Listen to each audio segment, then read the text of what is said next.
Yohanes. Menurut tradisi Kamu gereja. enggak gini, cuma kamu harus bedakan Injil Yohanes dan Wahyu Yohanes. Iya, saya bedakan, saya bedakan. Nah, terus Di Wahyu Yohanes ini semuanya itu belum terjadi karena mengenai akhir zaman. bukan itu ucapan siapa di Wahyu ini, itu ucapan siapa? Loh, ucapan Yesus loh.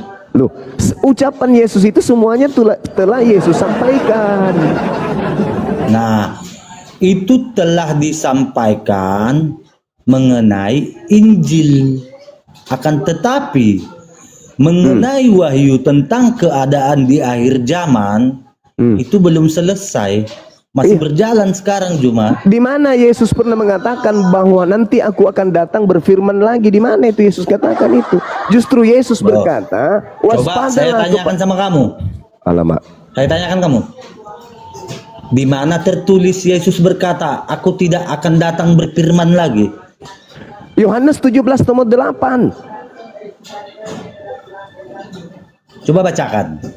Segala firman yang engkau berikan kepadaku telah aku sampaikan kepada mereka, dan mereka telah menerimanya, dan mereka percaya dengan pasti bahwa engkau lah yang telah mengutus aku. Masih banyak hal yang ingin aku katakan kepadamu, tetapi kalian belum sanggup menanggungnya. Tetapi ketika Dia datang, yaitu Roh kebenaran, Dialah yang akan membimbing kamu ke dalam setiap kebenaran. Bukan aku, tetapi Dia. Berarti yang datang setelah Yesus bukan Yesus, tetapi Dia, sang penolong lain, bukan Yesus. Oke, jadi begini Juma. Mengenai penolong lain itu adalah Roh Kudus. Ya, Roh Kudus nggak yang datang mengaku Yesus? Oke. Roh Kudus nggak yang mengaku di Pulau Patmos? Sebentar dulu. Mati minyak. Roh Kudus itu adalah Roh Kudus itu adalah Roh yang membimbing. Iya, maksud saya yang datang di Pulau Patmos itu mengaku bintang timur itu Roh Kudus atau bukan? Bintang timur di Pulau Patmos. Emang ada dibahas bintang timur di Pulau Patmos? Lah, itu kitab Wahyu ditulis di mana rupanya? Di Tarutu. Loh. Begini Juma. Bintang timur gilang gemilang itu adalah Yesus Kristus. Kamu harus bedakan dengan yang datang bintang setelah timur Yesus yang jatuh. Yang datang setelah Yesus menyampaikan firman, Yesus atau Roh Kudus? Setelah Yesus yang datang sampai adalah sebelum turun kitab Wahyu ini, sebelum terjadi kitab Wahyu ini, yang datang Roh adalah Kudus akan membimbing sampai akhir zaman. Nah, yang datang berarti Roh Kudus, bukan Yesus. Kok kamu harus bedakan Juma, konteksnya begini. Kan Yesus Di mengatakan Wahyu 22 ayat 13 sudah jelas tertulis. Akulah yang awal dan yang akhir. Ya, itu siapa? Ayat Itu yang 16-nya. Aku Yesus akan mengutus malaikat-malaikatku. Itu siapa? Saudara, yang membimbing setelah Yesus menurut Yesus itu ada dua. Pembimbing setelah Yesus itu ada dua. Yang satu pembimbingnya Roh Kudus, sang penghibur, penolong lain. Dan itu bukan Yesus. Pembimbing yang kedua adalah pembimbing kepada kesesatan, namanya Yesus Kristus. Yang datang ke Pulau Patmos bukan mengaku Roh Kudus, mengakunya Yesus. Itu siapa itu? Kan penyesat muncul mengaku Yesus Kristus, sedangkan pembimbing menuju kebenaran mengaku sebagai penolong, penghibur. Nah, yang datang di Pulau Patmos mengaku siapa? Mengaku bintang timur, Yesus. Lanjut. Berarti yang Anda ikuti itu adalah penyesat yang bergelar Yesus Kristus. Itu kesimpulannya. Nggak jadi uang 5 juta, hangus. Yang lain lagi hangus, kesempatan habis, nggak jadi beli sendal Ini jepit. kan ranah iman, iya kan? Ranah iman. Saya tadi masuk ke dalam ajaran kamu, kamu menertawakan, ya kan? Demikian juga kamu masuk ke ranah iman saya juga tertawakan, bro. Ya, apa yang Anda tertawakan di Islam? Nah, mau saya tertawakan yang lebih afdolnya Juma. Oh, yang lebih Abdul. Ya, silakan tertawa Abdul, Oke. silakan. Ya, ya silakan. Mohon maaf ya teman-teman Islam ya, semuanya ya. Tolong Ya. Juma, kamu buka Maryam 71. Iya, Tolong bacakan. Maryam 71. Baik. A'udzubillahi minasyaitonirrajim. Bismillahirrahmanirrahim. Wa in minkum illa wariduha kana ala rabbika hatman maqdiya. Apa itu, Bang?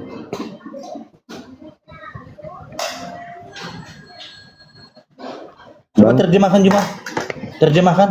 Dan tidak ada seorang pun di antara kamu yang tidak mendatangi neraka. Hal itu bagi Tuhanmu adalah ketentuan yang sudah ditetapkan. Sekali lagi. Dan tidak seorang pun di antara kamu yang tidak mendatanginya neraka. Hal itu bagi Tuhanmu adalah ketentuan yang ditetapkan. Sekali lagi. Oke. Mau sekali lagi? Kalau saya tafsirkan, Ya, kalau saya silakan. tafsirkan, Iya, silakan. nah, oke. Ya, Silakan. semua umat Islam 100% mendatangi neraka. Iya, betul sekali. Benar sekali. Iya, mendatangi ya. Lalu ayat ke-72-nya apa yang dikatakan, Bang?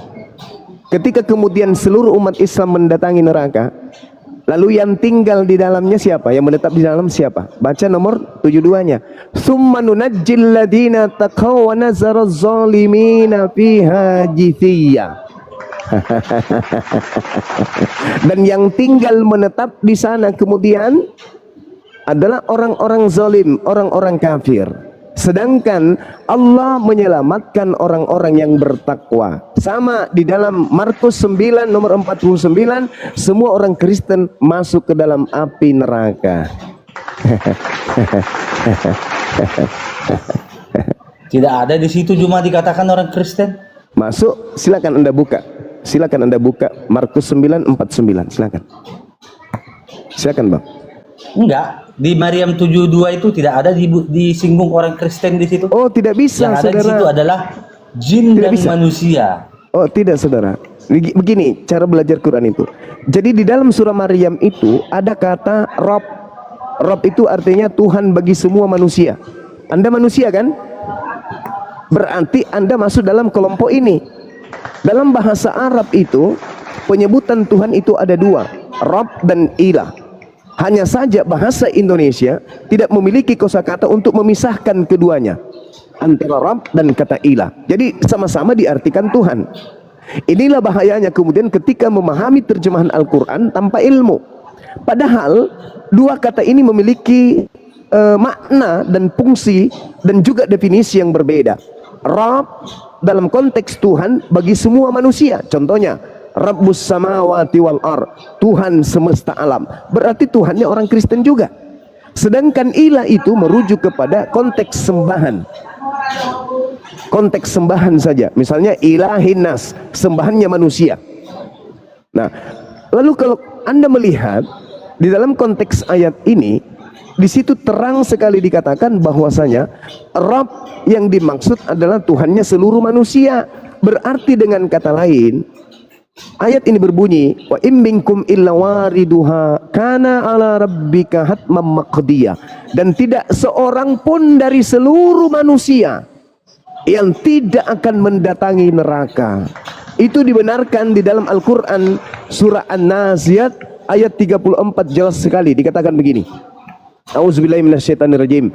Fa iza ja'atit tammatul kubra, maka apabila malapetaka hari kiamat itu telah datang. Yauma yatazakkarul insanu ma sa'a, yaitu pada masa hari ketika manusia teringat akan apa yang telah dikerjakannya ketika hidup di dunia.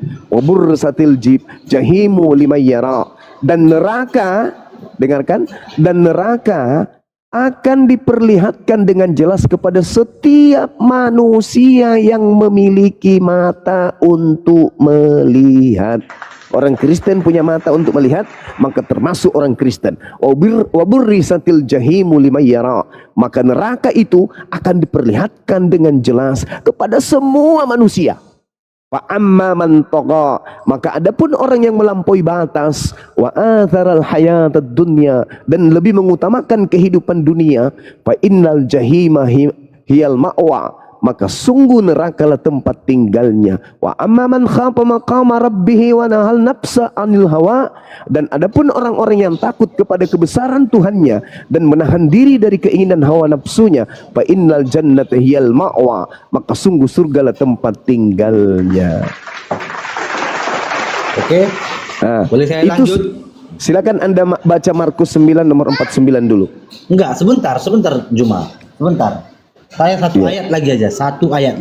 Tapi saya tidak menemukan Anda tertawa. Nah, tadi saya mute aja Juma. Saya tawa dan mute aja. Jadi begini, Juma, sebentar. Tadi di Maryam 71 sudah dikatakan bahwa 100% umat Islam akan mendatangi neraka. Nah, pertanyaan semua manusia akan mendatangi neraka. Sebentar Juma, sebentar. Yes. Adakah jaminan dari Nabi Muhammad yang mengatakan bahwa aku akan menyelamatkan kalian dari neraka? Oh, ada banyak. Nabi Muhammad sallallahu alaihi wasallam kemudian berkata, jaminlah aku 6 perkara, maka aku jamin engkau surga. Itu satu. Kemudian di Al-Quran surah Al-Jumu'ah dikatakan di sana, baginda Rasul Muhammad sallallahu alaihi wasallam datang ke atas muka bumi ini wa yuzakkihim, untuk mensucikan manusia, mensucikan dari dosa-dosa. Nah, orang yang disucikan dari dosa-dosa itu pasti tempatnya adalah surga. Kemudian Al-Quran surah Ali Imran Al-Maidah 31 ayat 31. Qul in kuntum tuhibbunallaha fattabi'uni yuhibbukumullahu wa yaghfir lakum dzunubakum. Barang siapa di antara manusia yang ingin dicintai oleh Allah, ingin dosa-dosanya dihapuskan oleh Allah, maka hendaklah dia mengikuti baginda Rasulullah Muhammad SAW. Fattabi'uni, hendaklah kalian ikut kepadaku, Nabi Muhammad. Kemudian di dalam Al-Quran surah Al-Mu'minun, qad aflahal mu'minun, beruntunglah orang-orang yang beriman, alladzina hum fi shalatihim khashi'un, yaitu mereka yang khusyuk di dalam salatnya. Di ayat 10-nya Allah Subhanahu wa taala menjelaskan kemudian mereka yang salat, ulaika humul warithun, adalah mereka orang-orang yang mewarisi, alladzina yarisunal firdaus hum fiha khalidun, yaitu orang-orang yang mewarisi surga firdaus, mereka kekal di dalamnya. Orang-orang yang salat adalah mereka yang kemudian mewarisi surga firdaus. Ada lagi, ada di dalam Al-Quran surah Fussilat dikatakan kemudian di ayat 30-nya Allah Subhanahu wa taala menjelaskan kemudian apa yang dikatakan oleh Allah di sana. Innal ladzina qalu rabbunallah tsumma istaqamu tatanazzalu alaihimul malaikatu alla takhafu wa la tahzanu wa abshiru bil jannah. Barang siapa yang berkata Tuhanku adalah Allah, maka janganlah bersedih hati dan bergembiralah kalian karena memperoleh surga yang dijanjikan kepadamu. Barang siapa, innal ladzina qalu rabbunallah, barang siapa yang berkata Allah adalah Tuhanku, maka dia akan memperoleh kegembiraan karena mendapatkan surga yang dijanjikan oleh Allah kepadanya. Al-Quran surah Fussilat ayat 30. Seperti itu saudara. Kemudian satu lagi, ini yang pamungkas ini, Al-Quran surah At-Taghabun, At-Taghabun itu di ayat 9. Allah Subhanahu wa taala kemudian menyatakan, pada hari kiamat nanti setelah orang dibangkitkan di padang mahsyar, apa kata Allah? Yauma yajma'ukum liyaumil jam'i, dzalika yaumut taghabun, wa may yu'min billah wa ya'mal shalihan yukaffir anhu sayyi'ati wa yudkhilhu jannah tajri min tahtihal anharu khalidina fiha abada. Dzalikal fawzul azim. Ingatlah pada hari ketika manusia seluruhnya dikumpulkan di padang mahsyar untuk dihakimi. Itulah hari di mana dosa-dosa manusia akan diungkapkan. Dan barang siapa beriman kepada Allah dan mengerjakan kebajikan, mengerjakan amalan saleh, pasti Allah akan menghapus dosa-dosanya dan memasukkannya ke dalam surga. Mereka kekal di dalamnya. Itulah kemenangan yang agung. Saya ulang. Kata Allah dalam Al-Quran, yauma yajma'ukum liyaumil jam'i dzalika yaumut taqabun wa may yu'min billahi wa ya'mal shalihan yukaffir anhu sayyi'ati wa yudkhilhu jannah tajri min tahtihal anhar. Pada hari kebangkitan, orang semua dibangkitkan oleh Allah untuk dihisab, dibangkitkan untuk dihisab, untuk diberikan kemudian pertanggungjawaban atas pekerjaan mereka ketika di bumi. Barang siapa yang beriman kepada Allah dan beramal soleh, misalnya Dinda Faruk meninggal dalam keadaan muslim. Sabar dulu, dia mati punya dosa. Tetapi ketika dia hidup, dia Islam. Ketika dia hidup kemudian dia beramal soleh, apa kata Allah? Dosa-dosanya akan aku hapuskan dan aku akan masukkan mereka ke dalam surga. Mereka kekal di dalamnya. Itulah kemenangan yang agung. Itu indahnya Islam. Jaminannya sangat luar biasa. Sedangkan Yesus berkata di dalam Matius 7, 22, 23, barang siapa yang memanggil aku Tuhan, barang siapa bernubuat pakai namaku, barang siapa mengusir setan pakai namaku, barang siapa bermujizat pakai namaku, maka aku akan mengusirnya dan aku akan berkata kepada mereka, enyahlah daripadaku, aku tidak mengenal kalian. Kalian semua adalah pembuat kejahatan. Pembuat kejahatan berdasarkan Matius 13 nomor 50 akan dilemparkan ke dalam api neraka jahanam. Oke. Nah, jadi tertawa, Bang. Bro Juma, jadi begini. Dari sekian penjelasan kamu tentang jaminan kepada Islam akan masuk surga. Dengan jaminan yang diberikan oleh Nabi Muhammad. Pertanyaan saya, apakah Nabi Muhammad sudah mengetahui apa yang terjadi kepada dirinya sendiri di akhir zaman? Melalui Al-Quran kan tadi sudah jelas. Sudah jelas. Pertanyaan saya Juma. Iya, pasti mengetahui, Bang. Pasti dia mengetahui. Apakah Nabi Muhammad sudah mengetahui apa yang terjadi kepadanya di akhir zaman nanti, di neraka nanti? Kok di neraka pula? Nabi Muhammad sallallahu di akhir zaman. Nabi Muhammad di akhir zaman aja udah. Yes, sabar. Nabi Muhammad sudah pasti mengetahui. Karena kenapa? Nabi Muhammad sudah pasti ya. Yes, kan tadi saya bacakan. Sudah pasti. Tadi saya kunci jawaban kamu. Sudah pasti. Boleh. Lanjut narasi. Iya. Baginda Rasulullah Muhammad sallallahu alaihi wasallam mengetahui Al-Quran, mengetahui janji Allah. Siapa yang beriman, siapa yang beramal soleh, siapa yang khusyuk dalam sholat, diberi kemudian jaminan surga Firdaus sebagai warisan. Sebagai warisan. Berarti Nabi Muhammad tahu. Nah, kemudian baginda Rasul sabar. Baginda Rasulullah Muhammad sallallahu alaihi wasallam kemudian oleh Allah Subhanahu wa taala diberikan kemudian kemuliaan kepada beliau bahwa beliau kemudian itu memiliki telaga surga yang Allah kemudian janjikan kepada baginda Rasulullah Muhammad SAW. Jadi Nabi Muhammad itu tahu, makanya di dalam Al-Quran diterangkan dalam surah Ali Imran ayat 69, wala tahsabanna alladziina qutilu fi sabilillahi amwata bal ahya inda rabbihim yurzaqun. Dan jangan sekali-kali kamu mengira bahwa orang yang mati di jalan Allah itu mati, sebenarnya mereka itu hidup di sisi Tuhannya dengan mendapatkan rezeki. Seperti itu, Bang. Silakan.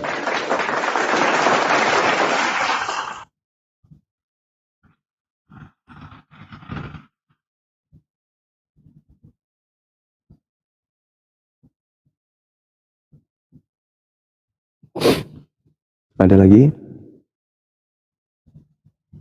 Tadi Juma mengatakan baginda Rasulullah SAW sudah mengetahui tentang nasibnya di akhir zaman dan sudah pasti mengetahui, ya kan? Yes. Oke. Tolong Juma buka di surah Al-Ahqaf ayat 9. Tolong bacakan.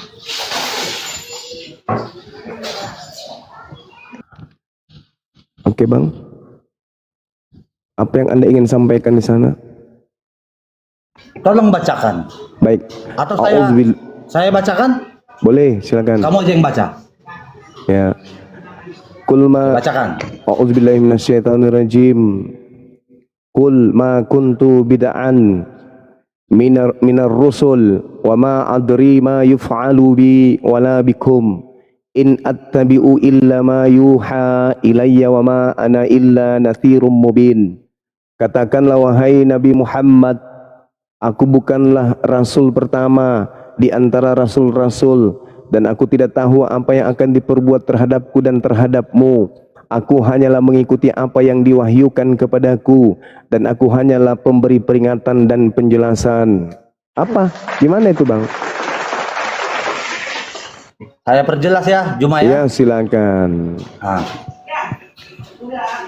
Katakanlah wahai Nabi Muhammad, Yes. aku bukanlah rasul yang pertama di antara rasul-rasul yang diutus untuk menjelaskan wahyu Allah kepada umat manusia. Yes. Ya kan? Ya, terus? Aku tidak tahu apa yang akan diperbuat Allah kepadaku dan kepadamu. Ya. Aku hanyalah mengikuti apa yang diwahyukan kepadaku, dan aku tidak lain hanyalah seorang pemberi peringatan yang menjelaskan. Jadi di ayat ini ditegaskan Juma, Nabi Muhammad pun belum tahu atau tidak tahu apa yang akan dilakukan Allah kepadanya di akhir zaman nanti. Oke, silakan. Oke, saya jawab. Oke ya.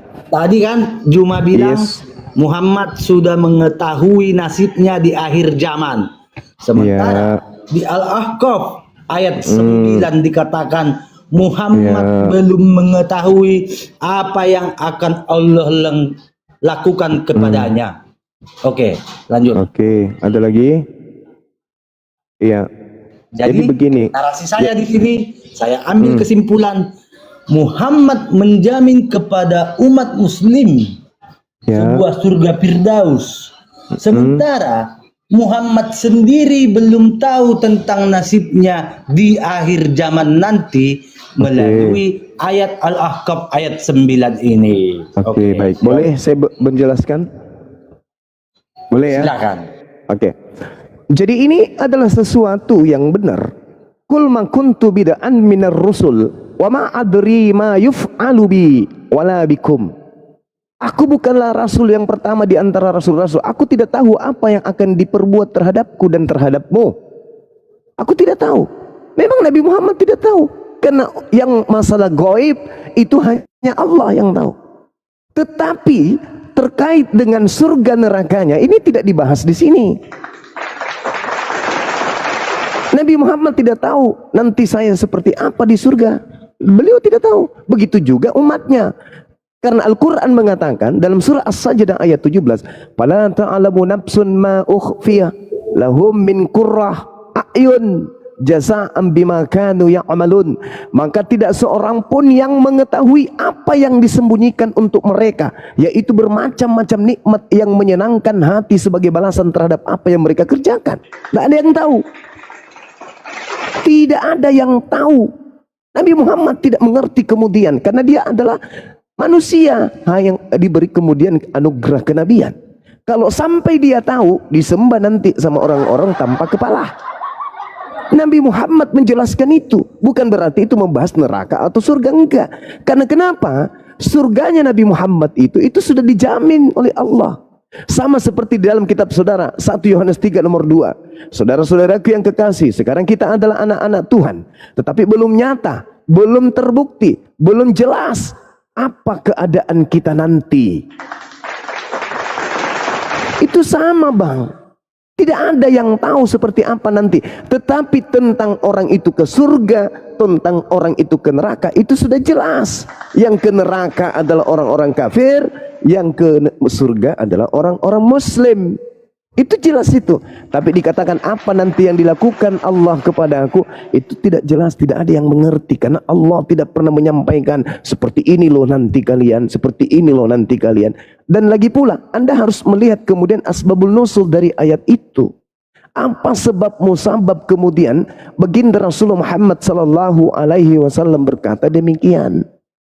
Itu yang perlu Anda pahami. Jadi ketika Allah memerintahkan kepada Nabi Muhammad untuk mengatakan bahwa dia bukanlah yang pertama di antara rasul, seperti yang telah disebutkan kemudian di dalam kata bid, yang artinya sesuatu yang baru atau barang yang baru pertama kali adanya.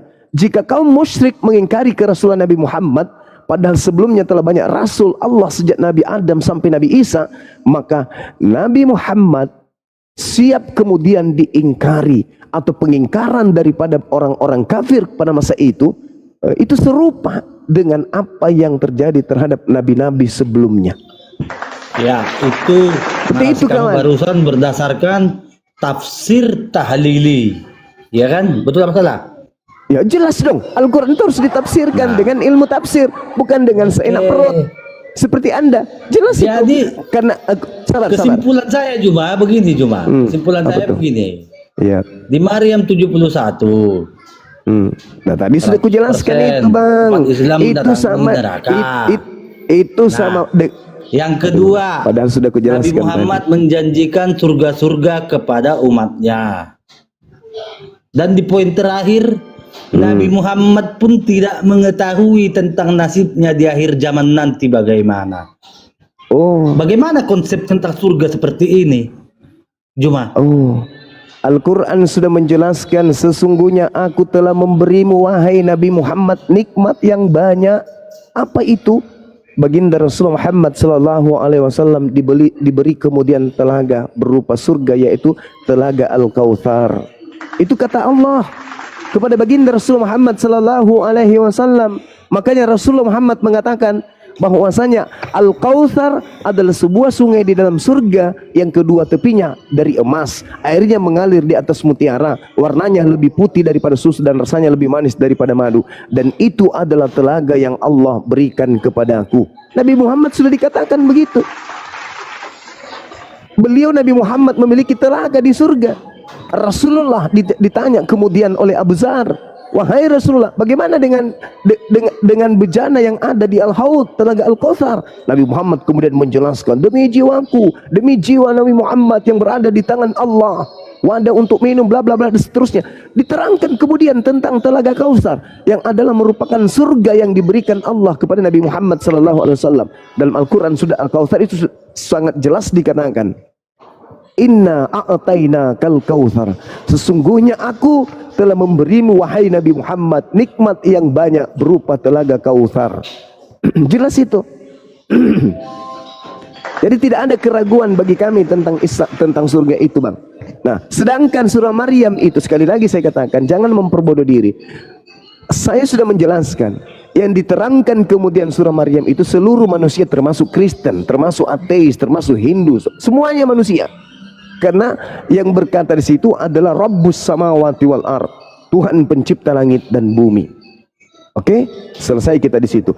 Sedangkan di dalam pengajaran kami umat Islam terkait dengan surga, jaminan surganya itu sangat-sangat jelas. Orang yang berdosa pun ketika kemudian mati dalam keadaan Islam akan diampuni dosa-dosanya oleh Allah. Tadi Al-Quran surah At-Taghabun ayat 9 saya sudah bacakan, tapi Anda mungkin sengaja untuk tidak memperhatikan itu. Nah, kalau kemudian yang menyembah makhluk di Pulau Patmos, ada nggak jaminan masuk surga?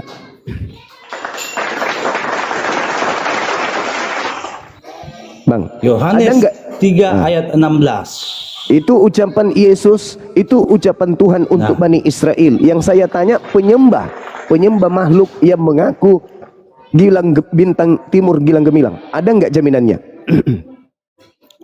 Kamu kan sudah tahu. Jangan lemah bang, jangan lemah. Saudara, Yohanes 3 nomor 16 itu, di situ dikatakan barang siapa yang percaya kepada Yesus, dia akan memperoleh hidup yang kekal. Yang tidak percaya mati dalam dosanya. Sekarang saya tanya, apakah Anda percaya ketika Yesus berkata, aku diutus hanya kepada domba yang hilang dari umat Israel? Apakah Anda percaya? Saya percaya. Anda domba atau bukan? Tahu nggak kategori domba ini, apa artinya domba ini? Tahu. Nah, Tahu. Yeremia 52 nomor 17. Yang disebut domba itu adalah Bani Yakub. nah, domba ini Juma, Anda Bani Yakub? domba ini adalah lambang kekayaan. Kalau Anda orang Bani Yakub? Israel dia berkurban, oke, berarti kamu melarikan ke Loh, Anda yang bertanya, saya jawab. 12.000 suku Israel, ya kan? Enggak Bang. Anda percaya tidak ketika Yesus berkata kemudian aku diutus hanya kepada domba yang hilang dari umat Israel? Anda percaya? Percaya. Nah, berarti Anda harus mengakui bahwa Yesus diutus hanya untuk Bani Israel. Nah, Anda bukan Bani Israel, oke. berarti Yesus diutus bukan untuk Anda. Gimana dong? Oke, ini ada ayatnya Juma. Ya, silakan. Oke, sebentar. Karena yang disebut domba itu hanya Bani Yakub. Nah, Anda bukan domba. Kalau dia berkumis aja namanya kucing. Kalau dia berjenggot aja namanya kambing. Kalau dia tidak berkumis dan tidak berjenggot namanya asu, kan gitu. Oke, boleh saya jawab? Ya, silakan Anda tunjukkan Mungkin jaminannya. pertanyaan kamu mungkin begini Juma. Mungkin pertanyaan kamu begini. Iya. Yesus Silakan, Bang. hanya diutus kepada Bani Israel. domba Israel yang hilang. Yes, iya. Ya kan? Anda percaya itu Nah, kan? ini umat Kristen ini dari mana gitu kan? Dari Romawi. Dari mana lagi? Nah, itulah kamu salah tafsir Juma. Kok salah tafsir pula? Yesus itu hanya untuk Bani Israel. Juma. Hmm. Kau buka Apa? Matius 28 ayat 18 sampai 20. Nah, itu Nah. bukan Yesus. Itulah makhluknya. Loh. Kamu baca loh. Iya. Loh. Oke. Matius 28 ayat 18. Di Oke. sini Yesus berkata, saya bacakan ya. Saya bacakan ya. Kepadaku telah diberi Yesus kuasa. mendekati mereka dan berkata, Kepadaku telah diberikan segala kuasa di sorga dan di bumi. Karena itu, pergilah, jadikanlah bangsa semua muridku, dan baptislah mereka dalam nama Bapa dan Anak dan Roh Kudus, dan ajarlah mereka melakukan segala sesuatu yang telah kuperintahkan kepadamu. Ketahuilah, aku menyertai kamu senantiasa sampai kepada akhir zaman. Bahaya ini, bahaya. Oke, sekarang saya tanya. Dari sinilah umat Kristen itu berasal. Bagus. Tepuk Silakan tangan tanya. semuanya di bawah, tepuk tangan. Dari sinilah Kristen itu berasal. Oke, bagus.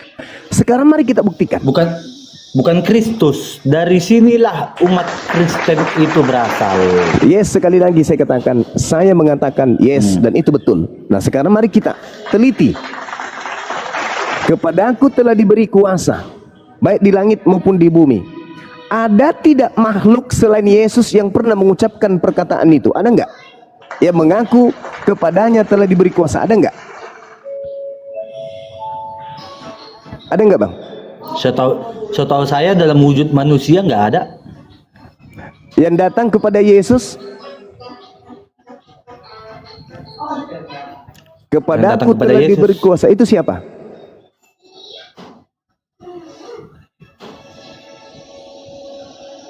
Pencobaan di padang gurun. Yes, itu siapa yang mencoba Yesus dan mengatakan kepadaku telah diberi kuasa? Siapa itu, Bang? Sebentar, ini kita kunci dulu ayatnya. Iya, silakan. Kepadaku telah diberi segala kuasa di surga dan di bumi. Di bumi. Ya, Nah, itu siapa? kita kunci. Siapa itu, Bang? Di surga dan di bumi. Iya, itu siapa, Bang? Ya, Itu siapa? di sini Yesus berkata. Iya, sebelum Kepada Yesus. sebelum Sebentar. orang yang keluar dari kubur itu Sebentar. berkata demikian, Sebentar. ada orang yang lebih dulu berkata, ada makhluk yang lebih dulu Bukan berkata. Itu orang. siapa? Bukan Siapa? orang. Lalu Itu adalah iblis di padang gurun. iblis. Nah, jadi kita buka dalilnya cuma. Iblis. Kita buka dalilnya supaya kamu nggak framing. Ya, silakan. Ya, silakan. Oke.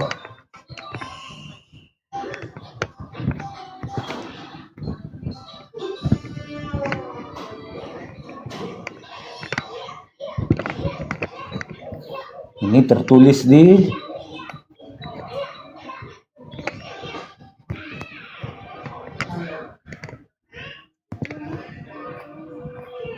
di Matius 4 ayat 1 sampai 11. Yes. Oke. Terus Sebentar.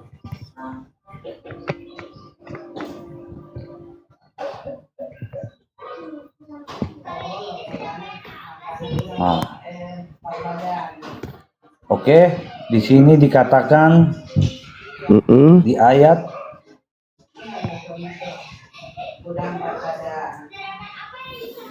Di ayat 8, iblis berkata, dan iblis membawanya pula ke atas gunung yang tinggi dan memperlihatkan kepadanya semua kerajaan dunia dengan kemegahannya. Kunci jawabannya ya Juma ya. Yes. Semua kerajaan dunia dan kemegahannya. Dan berkata kepadanya, semua ini akan kuberi kepadamu jika engkau sujud menyembah aku. Nah, iblis di sini berkata hanya dunialah yang diserahkan kepadanya, tidak ikut surga Juma. Tidak ikut surga. Ada lagi? Jadi berbeda nggak? Berbeda nggak si iblis dengan si Yesus? Kalau Anda mengatakan, kamu mau framing kemana? Sampai dulu. Kalau Anda mengatakan bahwa Yesus juga yang berkuasa di surga, di dalam kitab saudara dikatakan kemudian, ini pengakuannya dalam Korintus 15 nomor 28. Dikatakan bahwasanya Yesus nanti kemudian di surga itu tidak memiliki kuasa. Di dalam 1 Korintus 15 nomor 28. Tetapi segala sesuatu telah ditaklukkan. Segala sesuatu telah ditaklukkan. Sebentar. Yang pertama Korintus berapa kamu bilang? 1 Korintus 15 nomor 28. Oke, kita buka ya biar kita enggak. Yes. 1 Korintus 15 28. Ayat 28. Coba Anda baca. Anda lah yang baca. Konteksnya di sini tentang kebangkitan kita.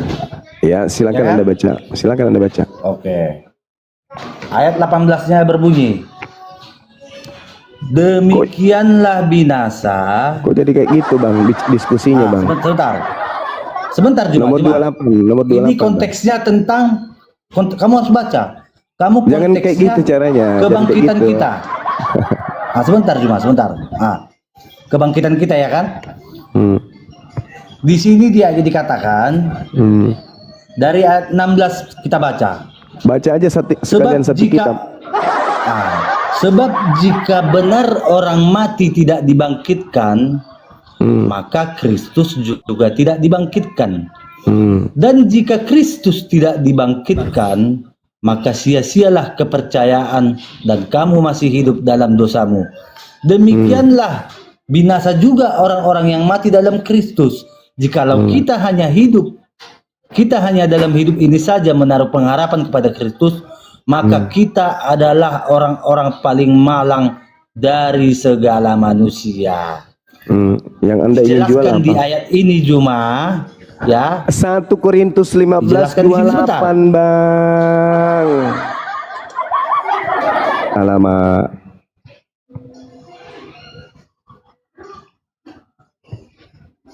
1 Korintus 15 ayat 28. Ya. Nah, konteksnya kan tentang kebangkitan kita, ya kan? Nah, langsung di poinnya, Bang. Ayat 26. Musuh 28. Yang terakhir yang dibinasakan ialah maut. Sebentar. Sebab segala sesuatu telah ditaklukkannya di bawah kakinya. Tetapi kalau dikatakan bahwa segala sesuatu telah ditaklukkan, maka teranglah bahwa ia sendiri yang telah menaklukkan segala sesuatu di bawah kaki Kristus itu tidak termasuk di dalamnya. Tetapi kalau sesuatu telah ditaklukkan di bawah Kristus, maka ia sendiri sebagai anak akan menaklukkan dirinya di bawah Dia, dan yang telah menaklukkan segala sesuatu di bawahnya, supaya Allah menjadi semua di dalam semua. Jika tidak demikian, Ya, ditaklukkan siapa? faedahnya? Yesus ditaklukkan. Sebentar. Jika tidak demikian, apakah faedahnya perbuatan orang-orang yang dibaptis bagi orang mati? Kalau orang mati sama sekali tidak dibangkitkan, mengapa mereka mau dibaptis bagi orang-orang yang telah meninggal? Nah, di sini Yesus yang ditaklukkan adalah kemanusiaannya. Jedar. Itu loh cuma. Jedar. Bukan keilahiannya. Jedar. Nah, jadi yang berkuasa kemudian di surga siapa? Yang berkuasa di surga siapa? Karena gitu cuma. Yang berkuasa di surga Yang siapa? berkuasa di surga Adalah dan di bumi adalah di surga siapa? YHWH. Tepuk tangan. Allah YHWH. Betul sekali. Apakah kemudian Ya. YHWH itu pernah bergelar Yesus Kristus? Yesus Kristus itu dinamakan setelah firman menjadi manusia. Itu loh, Ada Juma. nggak penyesat kemudian Itu yang nama bergelar Yesus manusianya. Kristus? Jedar. Seperti Ada ini, nggak Juma. penyesat? Juma, Saudara, tunggu sebentar. dulu. Anda tadi membawa narasi Matius 28 nomor 18. Kepadaku telah diberi kuasa. Yang diberi kuasa di surga katanya. Padahal Yesus tidak ada kuasa di surga. Kalau Anda melihat kemudian data yang Anda bacakan tadi, Yesus tidak berkuasa di surga, yang berkuasa YHWH. Bahkan Anda menjelaskan itu. Nah, sekarang yang mengaku berkuasa di surga dan mengaku berkuasa di bumi itu siapa? Iblis. Sekarang mari kita buktikan bahwa yang Anda ikuti adalah iblis. Di Sebentar. data sabar dulu, Saya tanya sabar. kamu. Sabar dulu, Bang. Sabar dulu. Apakah daging hidup? Sabar dulu, saudaraku, sabar. Saya belum selesai. Apakah daging hidup di Sabar. surga? Iya dong, daging hidup di surga, jelas itu. Jelas itu, Bang. Sekarang begini. Cuma daging tidak hidup di surga. Kata siapa, Bang? Bagaimana caranya makan minum bersama dengan Abraham kalau tidak ada daging? Anda mau memegang gelas itu kayak mana ceritanya? Anda mau menari di hadapan Tuhan, bagaimana Anda menari tidak ada kaki? Jangan ngadi-ngadi. Kitab akan membuat Anda menderita ketika Anda melempar kemana-mana. Sabar dulu, saya selesaikan Saya dulu. akan Saya selesaikan dulu, Bang. saya akan tanya- jelaskan surga Kristen itu, aduh, jangan dijelaskan di sini. Kasihan nanti yang lain. Karena kalau saya upas surga Kristen itu bahaya. Kita selesaikan ini dulu. Matius 28 nomor 18. Kepadaku telah diberi kuasa baik di langit maupun di bumi. Dan aku kemudian memberikan kepada siapapun yang aku kehendaki. Yesus ketika pengajaran, Bang, aku tidak dapat berbuat apa-apa dari diriku sendiri. Itu Yesus yang asli tuh. Kisah para Rasul 2 nomor 22, Yesus bisa membangkitkan orang mati, ini dan itu dikarenakan Allah yang melakukan melalui perantaraan Yesus, bukan Yesus. Kok tiba-tiba dia datang, kepadaku telah diberi kuasa baik di langit maupun di bumi. Ini siapa ini? Ketika kemudian Yesus hendak dibunuh sekalipun, Yesus berdoa bersungguh-sungguh. Dia kemudian ketakutan, dia kemudian marah kepada muridnya ketika muridnya tidak berjaga-jaga ketika ia berdoa. Dia lari ke Efraim ketika kemudian orang Yahudi berniat untuk membunuhnya. Berdoa semalam-malaman. Di dalam Ibrani 5 nomor 7, sebagai manusia dia mempersembahkan doa yang bersungguh-sungguh. Dan atas kesalehannya doanya dikabulkan. Jangan Anda membolak-balikkan kemudian seakan-akan yang datang di pulau Patmos itu, yang keluar dari kubur itu adalah Yesus. Itu bukan Yesus. Ketika dia berkatakan, kepadaku telah diberi kuasa, baik di langit maupun di bumi. Yesus mengatakan, penguasa bumi ini adalah iblis. Waspadalah kepada penguasa yang ada di bumi ini, yaitu iblis. Iblisnya boleh nggak dia mengaku sebagai Yesus Kristus? Boleh. Dan Yesus memberikan legitimasi itu, bahwa penyesat itu akan datang dengan memakai nama Yesus Kristus. Mari kita buktikan nih. Mari kita buktikan. Dari data yang saudara sebutkan tadi Matius 28 nomor 19, apa katanya?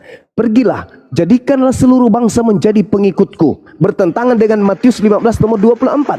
Aku diutus hanya kepada domba yang hilang dari umat Israel. Tadi Anda katakan Anda percaya. Kenapa sekarang Anda berubah?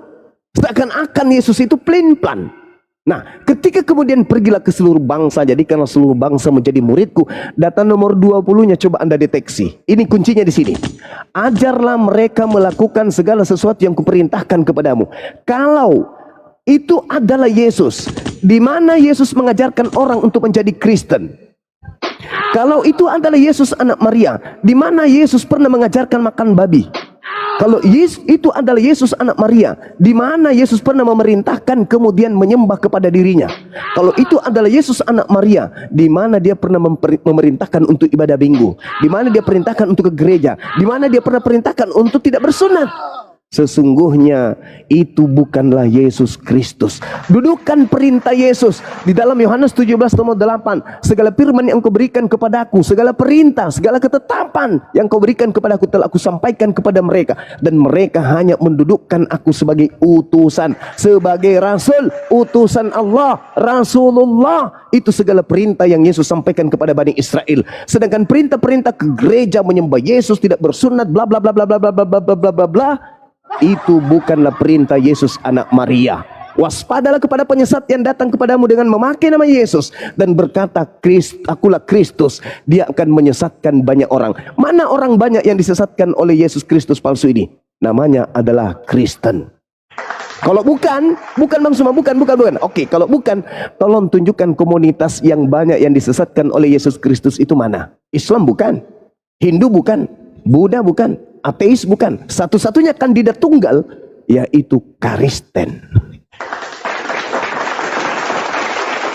Anda memang pengikut Yesus, yes. Anda memang pengikut Kristus, yes.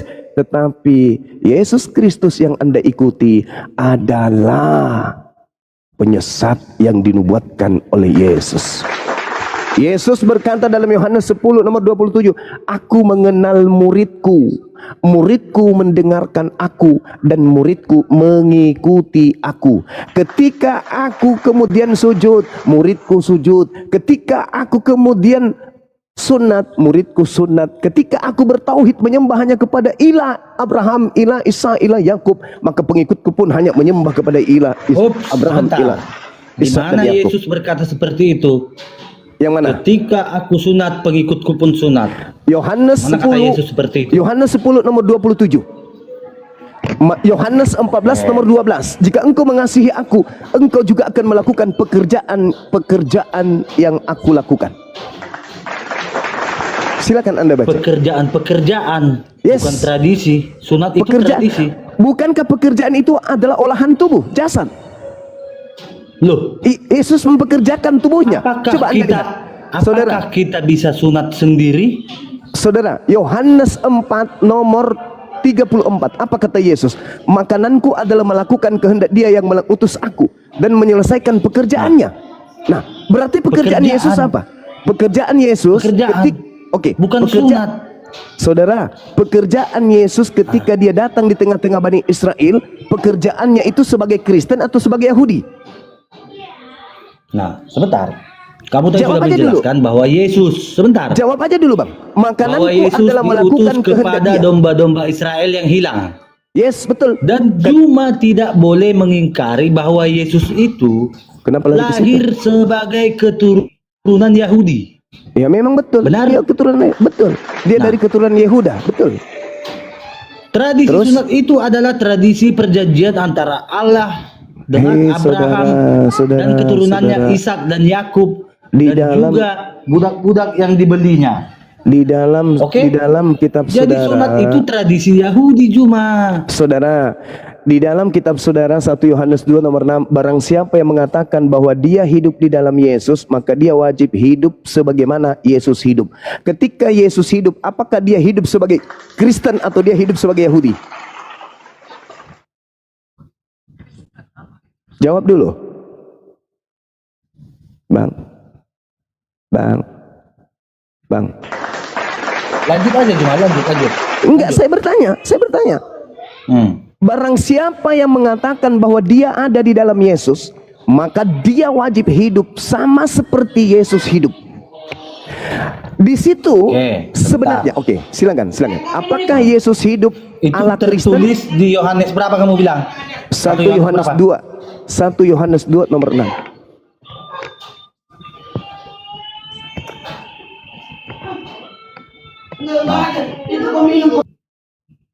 Silakan Bang, silakan.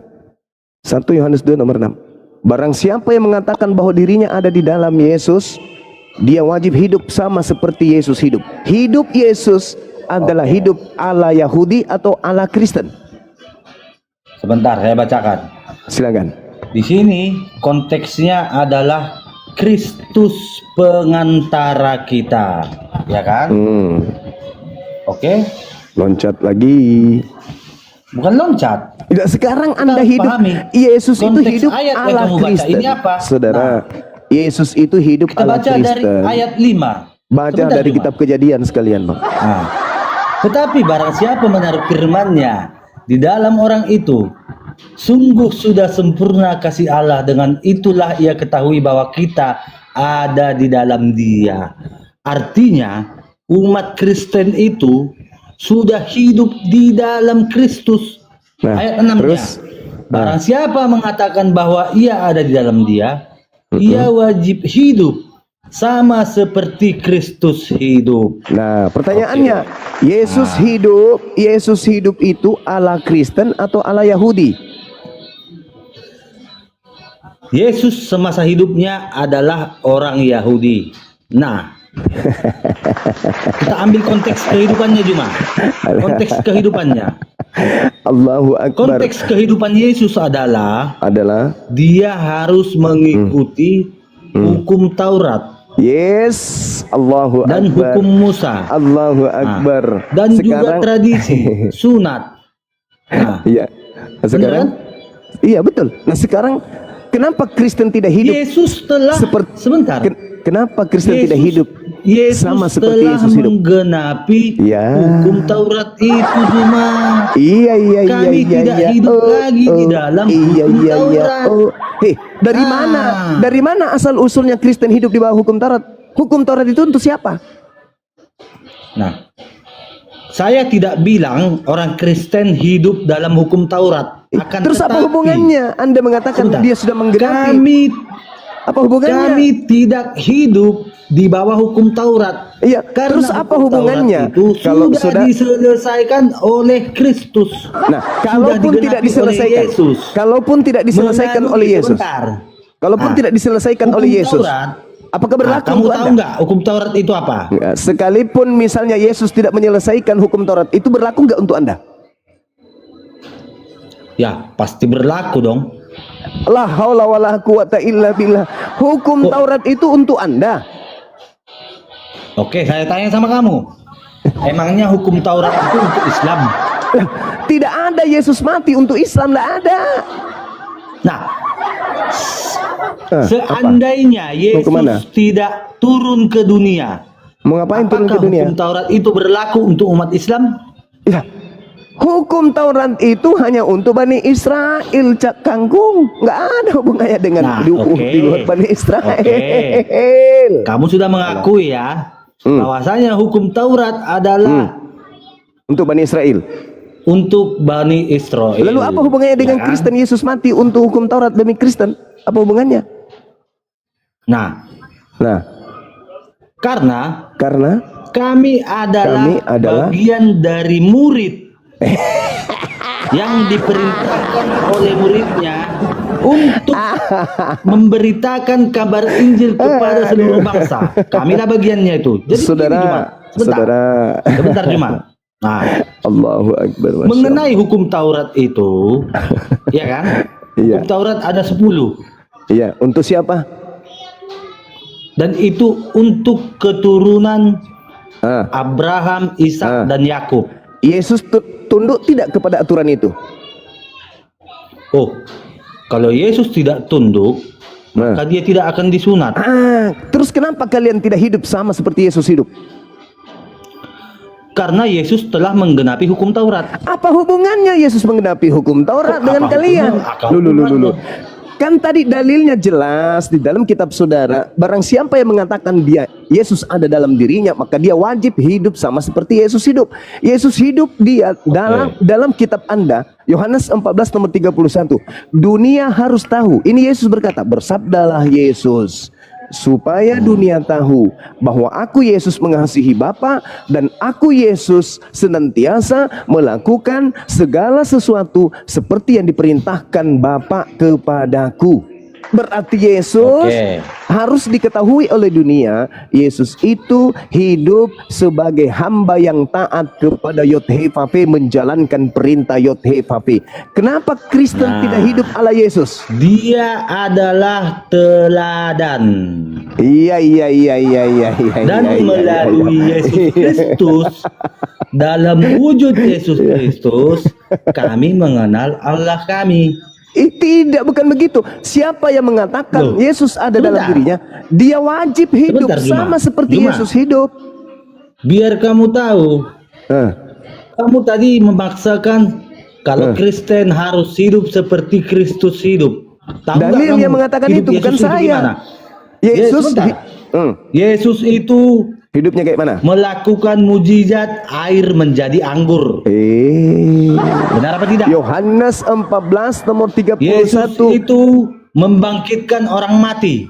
Apakah juga orang Kristen harus seperti Berarti itu? dengan kata tidak, lain, saudara. Berarti dengan kata lain, Anda saudara. tidak. Oke. Berarti dengan kata lain, Anda tidak bisa hidup sama seperti hidupnya Yesus anak Maria, tapi Anda bisa hidup sama seperti hidupnya Yesus Kristus yang datang kepada Paulus yang tidak pernah menyembah Tuhan. Betul? Jangan dibisu-bisukan. Betul? Kenapa? Jangan dibisu-bisukan. Anda mengatakan Anda tidak bisa hidup sama seperti anak Maria hidup. Sedangkan di dalam kitab saudara yang saya katakan tadi dalam 1 Yohanes 2 nomor 6, barang siapa mengatakan bahwa ia ada di dalam dia wajib hidup sama seperti Kristus. Sama seperti Kristus hidup. Kristus hidup sama seperti Kristen. Nah sekarang Yesus Kristus anak Maria hidupnya tidak bisa dicontohi oleh orang Kristen, tetapi iblis yang bergelar Kristus bisa dicontohi oleh Kristen. Betul?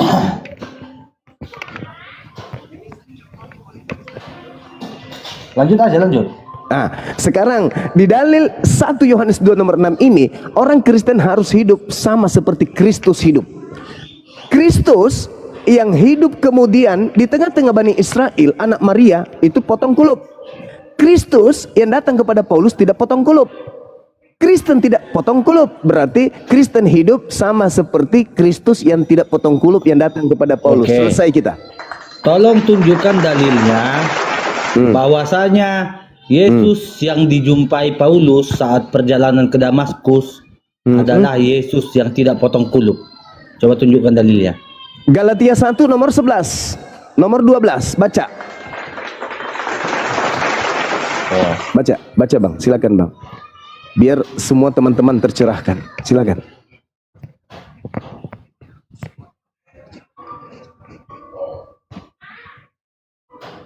Nah, oke. Baca, silakan. Kita lanjut ya. Nah, Baca, silakan. sebab aku menegaskan kepadamu saudara-saudara bahwa Injil yang kuberitakan itu bukanlah Injil manusia. Karena aku bukan menerimanya dari manusia dan bukan manusia yang mengajarkannya kepadaku, tetapi aku menerimanya oleh pernyataan Yesus Kristus. Nah, ayo. Oke. Nah, yang bukan di manusia sini ini bersunat Juma. atau tidak? Di sini sebentar. Yesus Kristus yang dimaksud Paulus dalam ayat ini adalah Yesus Kristus yang dia jumpai di perjalanan saat ke Damaskus. Bukan Yesus Kristus saat betul. Bukan Yesus Kristus saat mati atau hidup Akbar. sebelum dibangkitkan. Allahu Akbar. Berarti Yesus yang disunat itu bukan Yesus yang datang kepada Paulus, betul? Itu Iya dong. kemanusiaannya cuma. Kalau yang datang kepada Paulus adalah keilahiannya. Ya, sekarang melalui cahaya. Sekarang Yesus bukan berkata di dalam wujud. Sekarang Yesus berkata, gini, saudara. Sekarang kita Yesus tunjukkan berkata. kita tunjukkan dalilnya di mana Paulus bertemu Yesus, oke? Ya silakan, silakan. Karena memang Oke. ada yang bertemu. Yesus mengatakan dalam Matius 24 nomor 23. Jadi apabila ada orang berkata ada Yesus di sini, ada Yesus di sana, jangan kau percaya. Karena Yesus yang kamu temui itu bukan aku tapi penyesat. Ayo bang, ayo bang, ayo bang. Silakan Anda boleh bantah saya, tapi hati kecil Anda harus Anda benarkan. Silakan Anda bantah. Bantah sekuat argumen Anda, tapi tolong hati Anda jangan Anda bohongi. Silakan. Ya. Silakan. Kita buka di Kisah Para Rasul 9 ayat 22. 4. Oke. Ayat 4. Oke, silakan. Yes. Ia rebah ke tanah. Ini perikopnya Saulus bertobat. Saulus bertobat. Ya. Iya. Ia rebah ke tanah dan kedengaranlah olehnya suatu suara yang berkata kepadanya, Saulus, Saulus, Saulus, mengapakah engkau menganiaya aku? Iya. Jawab Saulus, siapakah engkau Tuhan? Tuhan. Iya. Paulus saja sudah tahu. Kalau itu Tuhan. Siapa? Itu Dia Tuhan. berkata, Tuhan, katanya, Ya. akulah Yesus yang kau aniaya itu. Oke? Oke. Pertanyaan saya, dari mana Paulus tahu kalau itu adalah Tuhan? Oke, kamu mau tahu? Iya, saya mau tahu. Di ayat 1, sementara itu berkobar-kobar hati Saulus untuk mengancam dan membunuh murid-murid Tuhan. Ia menghadap imam besar Ya. dan meminta surat kuasa daripadanya untuk dibawa kepada majelis Yahudi di Damsyik, supaya ia menemukan laki-laki atau perempuan pengikut jalan Tuhan. Ya. Ia menangkap mereka dan membawa mereka ke Yerusalem. Ya. Dalam perjalanannya ke Damsyik ketika itu, ia sudah dekat kota. Ya. Tiba-tiba cahaya memancar dari langit mengelilingi dia. Iya, terus? Jadi cuma Ya. Yesus yang berkata di sini adalah dalam wujud cahaya yang mengelilingi Ini dia. si Paulus. Yesus Bukan dalam wujud berkata, manusia. Yesus berkata di dalam Lukas 10:18, aku melihat iblis jatuh dari langit berupa cahaya. Yesus juga berkata, waspadalah kepada penyesat yang datang kepadamu dengan memakai namaku dan berkata, akulah dia. Lalu dia mengatakan, jadi apabila engkau melihat ada orang berkata dia melihat aku di sini, aku melihat Yesus di sana, jangan kau percaya. Camkanlah aku telah mengatakannya terlebih dahulu kepadamu. Jadi jika ada orang yang berkata ada Yesus di padang gurun, ingat Paulus di sini di padang gurun ketika dia ke Damsyik, dia di padang gurun dan ada Yesus di dalam bilik. Ingat surat-surat Paulus ditulis di dalam bilik penjara, aule. Oke? Bukan aule. Dalam bahasa Yunani itu adalah temeo. Nah, sekarang permasalahannya adalah penjara. Iya, penjara. Yesus berpesan jangan Bukan kau di goa ya, percaya. penjara ya. Yes, di dalam bilik penjara. Oke. Nah, sekarang kemudian Yesusnya berkata bahwasanya jangan kau percaya sebab itu bukan aku. Kalau aku seperti kilat yang menyambar dari timur sampai ke barat. Sedangkan cahaya yang datang kepada Paulus hanya di Paulus saja, bukan dari timur ke barat. Berarti itu bukan Yesus. Oke, jadi begini cuma. Silakan Kalau kawan. dia mengelilingi, ya. Ya. Kalau mengelilingi berarti itu sudah dari segala penjuru mata angin. Kalau Baik begitu utara, semua timur, orang tahu selatan, berarti. barat Kalau dan begitu timur. berarti semua orang tahu termasuk di Indonesia dong. Berarti kiamat sudah datang dong. Karena Yesus mengatakan kedatanganku yang kedua adalah seperti kilat yang bersinar, memancarkan sinarnya dari timur Makanya sampai ke barat. Kita Demikianlah harus kedatanganku yang kedua. memahami konteks mengelilingi itu cuma. Enggak, bukan saudara. Yesus datang itu untuk kedua kalinya sebagai tanda kiamat. Nah sekarang 2000 tahun tidak kiamat-kiamat. Berarti kemudian yang datang kepada Paulus itu bukan Yesus. Sebab makanya dia mengatakan Oke, Ya, Juma. ente. Nggak usah Oke. terlalu banyak framing, Juma. Jadi Loh, kok begini banyak maksud framing saya. pula? Sekarang menurut Yesus Kamu kedatangannya, harus paham sabar dulu kawan, ayat kawan. ini. Sabar dulu kawan. Jangan kau jadiin saya Bible. Sekarang permasalahannya adalah Yesus mengatakan ada dua. Pertama, kedatangannya yang kedua sebagai manusia. Penyesat datang bukan sebagai manusia. Nah, sekarang yang datang kepada Paulus ini manusia atau bukan? Saya ulang. Yesus berkata kedatangannya yang kedua sebagai manusia. Yang datang kepada Paulus adalah cahaya. Bagus. Kedatangan Yesus yang kedua menurut Yesus sebagai manusia. Betul? Yang datang Itu kepada konteks akhir zaman. Sekarang Loh, yang datang kepada kamu jangan Paulus. bantah. Iya betul, Oke. betul. Memang betul. Kamu memang betul. Kamu Memang kamu betul. kamu nggak paham Memang betul. tentang Memang ayat yang betul. mengatakan dia akan datang lagi sebagaimana kamu melihat dia pergi. Yes, itu kata malaikat. Sekarang Nah. begini. Nah, sekarang Dan di begini akhir pertanyaan zaman saya. itu cuma- Pertanyaan saya, saudara. Pertanyaan saya. Nah. Menurut Yesus, kedatangannya sebagai manusia atau sebagai bukan manusia? Jawab. Gimana pertanyaanmu? Kedatangan Yesus yang kedua itu datang sebagai manusia atau datang bukan sebagai manusia? Oh, tidak. Tidak Dia apa? Oh, akan no. datang Sebagai- sebentar. Dia datang kedua kalinya sebagai Dia akan datang dalam wujud keilahiannya. di mana itu dia katakan? Sebagaimana- sebentar. Ayo. Di mana Yesus katakan itu? Sebagaimana- Bahwa dia akan datang dalam wujud keilahian. Silakan. Tunjukkan. Sebentar. Di mana Yesus pernah mengatakan itu? Kena kau di sini. Kena kau, Bang. Nah, Pindah jantungmu, ini Bang. bukan Yesus yang berkata. Kita buka ayatnya cuma ya. Sekarang Yesus Buka ayatnya. mengatakan apa? Sabar dulu. Yesus mengatakan apa? Aku datang kedua kali nanti sebagai apa? Manusia kan? Betul? Dan waspadalah kepada selain daripada itu kan? Betul? Karena penyesat akan datang mengaku Yesus Kristus. Betul? Sedangkan aku datang kedua kalinya sebagai manusia. Selain itu bukan aku, tetapi akan datang penyesat-penyesat dengan mengatasnamakan aku dan mengaku akulah Kristus. Betul? Betul. Sekarang kalau Anda mengatakan itu di akhir zaman, berarti yang datang kepada Paulus itu siapa?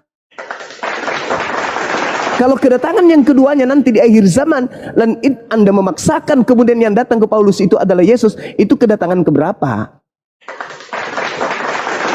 Bukankah Yesus datang hanya 2 kali? Kedatanganku yang kedua dalam rupa manusia. Yang datang kepada Paulus mengaku Yesus Kristus, tapi bukan manusia. Berarti itu bukan aku.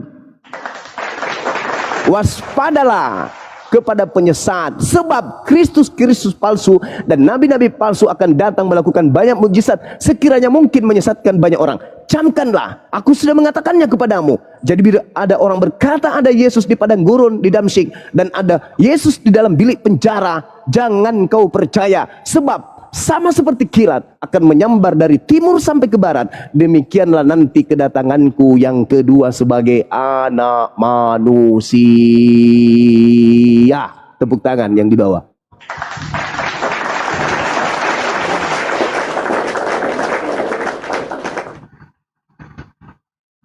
Silakan, Anda pengikut Kristus yang bukan manusia. Ayo, kami percaya itu. Cuma Silakan.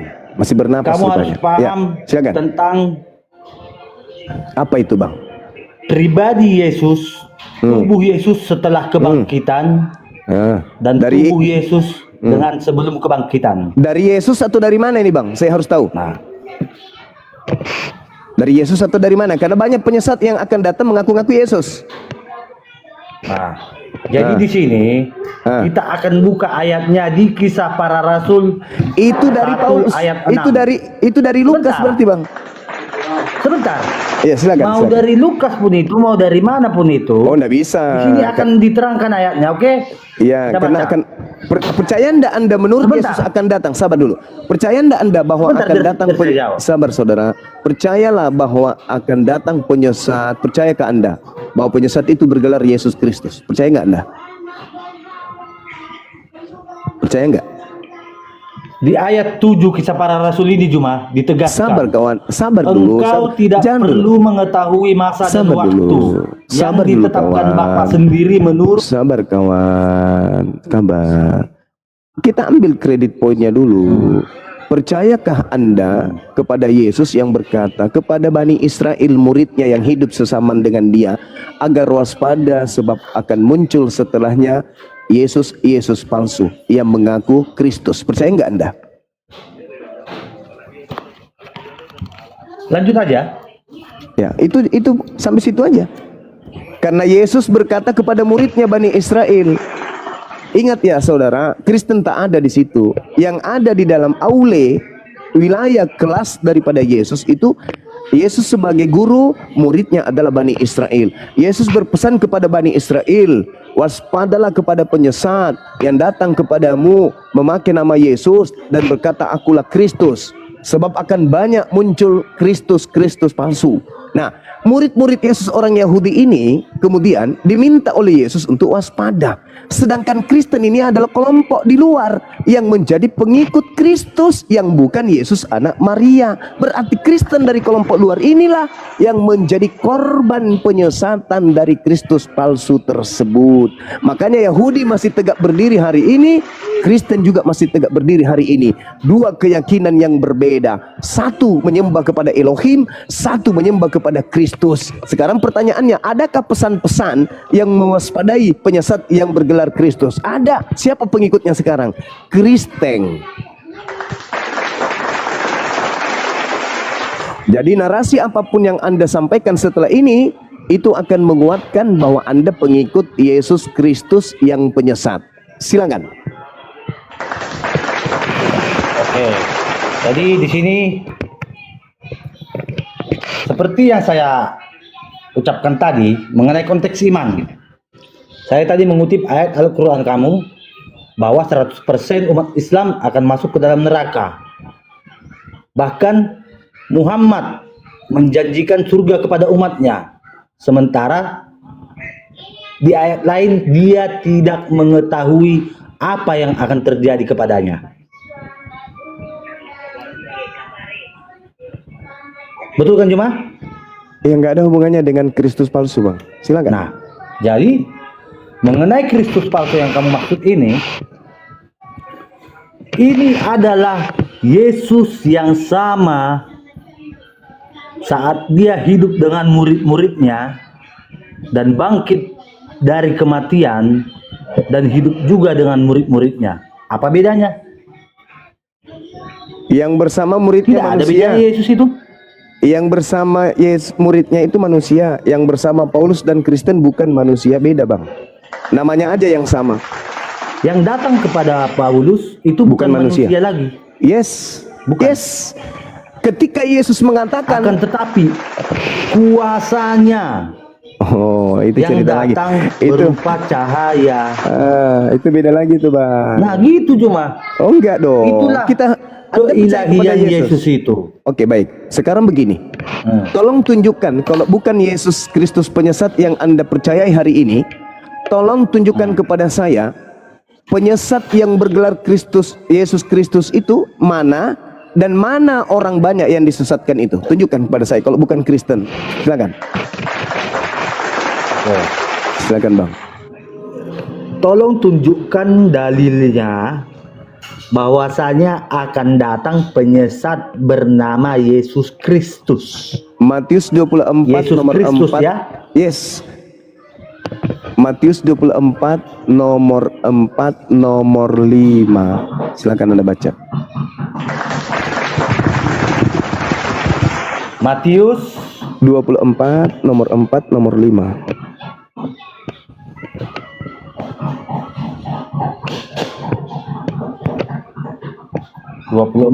ayat 4 nomor dan juga 5. Matius 24 nomor 5. Nomor 4 dan 5. Oke. Di sini ayat tentang permulaan penderitaan Yesus Kristus ya. Oke. Di ayat 3 dia berkhotbah. Datanglah murid-muridnya kepadanya untuk bercakap-cakap sendirian dengan dia. Kata mereka, katakanlah kepada kami bila manakah itu akan terjadi dan apakah tanda kedatanganmu dan tanda kesudahan dunia? Jawab Yesus, waspadalah supaya jangan ada orang yang menyesatkan kamu. Sebab banyak orang akan datang dengan memakai namaku dan berkata, Akulah Mesias. Dan mereka akan menyesatkan banyak orang.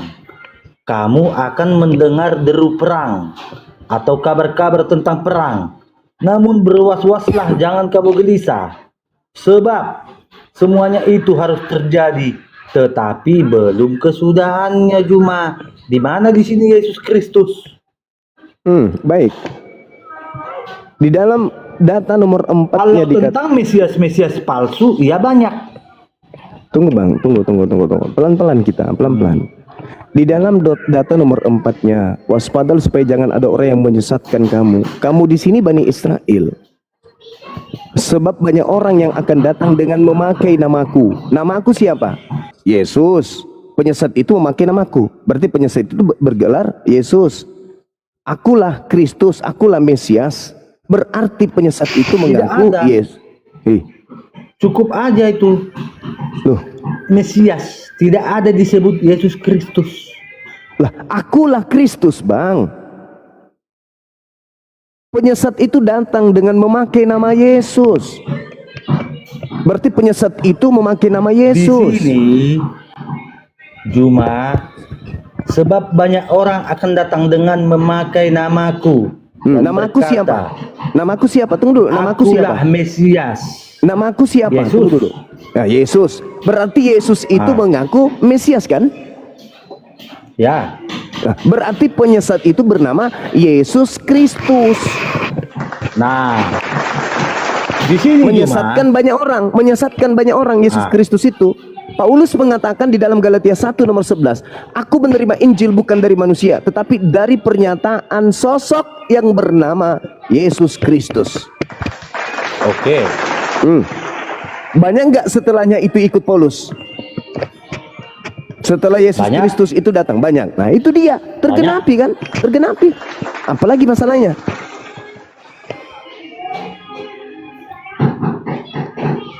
Jadi di sini kamu mengaitkan dengan konteks Mesias. Iyalah Bang. Jadi harus saya kaitkan dengan Sallallahu Alaihi Wasallam. Jadi gitu. Begini Juma sebentar. Setelah zamannya Yesus, di kitab Yeremia sudah dinubuatkan Nabi palsu nomor 23. Yes, kamu tahu itu. Yes, Nabi palsunya dari mana? Nabi palsunya dari mana, Bang? Yerusalem atau dari Arab? Menurut Yeremia dari Arab. Dari Arab. Coba, mari kita buka data, silakan. Oke. Kita buka ya. Ini saya kasih Anda sedikit ya oksigen untuk Anda bernapas. Silakan. Baca di data nomor 9-nya mulai, karena di situ berbicara mengenai nabi palsu. Mengenai nabi-nabi, hatiku hancur dalam dadaku, segala tulangku goyah, keadaanku seperti orang mabuk, seperti laki-laki yang terlalu banyak minum anggur oleh karena Tuhan dan oleh karena firman-Nya yang suci. Negeri telah penuh dengan orang-orang berzina. Sungguh oleh karena kutuk ini gersanglah negeri dan layulah padang-padang rumput di gurun. Apa yang dikejar mereka adalah kejahatan dan kekuatan mereka adalah ketidakadilan. Sungguh baik nabi maupun imam berlaku fasik. Di rumahku pun juga aku mendapati kejahatan mereka. Demikianlah firman Tuhan. Sebab itu jalan mereka akan seperti jalan-jalan licin bagi mereka. Di dalam gelap mereka akan tersandung dan akan jatuh di sana. Sebab aku akan mendatangkan malapetaka atas mereka dalam tahun waktu mereka dihukum. Demikianlah firman Tuhan. Di kalangan para nabi, yaitu Nabi Samaria, aku melihat ada yang kurang pantas. Mereka bernubuat demi Nabi Baal, lalu kemudian dan menyesatkan umatku Israel. Tetapi di kalangan para nabi Yerusalem, aku melihat ada yang mengerikan. Mereka berzina dan melakukan ketidakjujuran.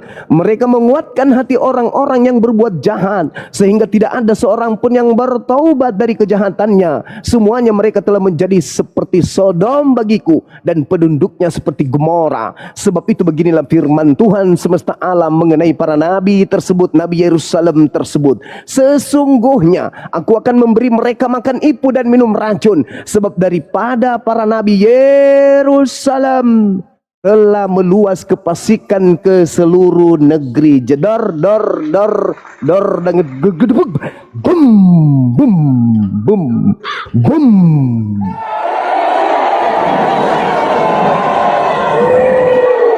Paulus dari mana, Bang? Lukas. Kitab Anda berasal dari mana, Bang? Ya, silakan. Silakan Anda jadikan Yerusalem berubah menjadi Arab. Kita terangkan di sini.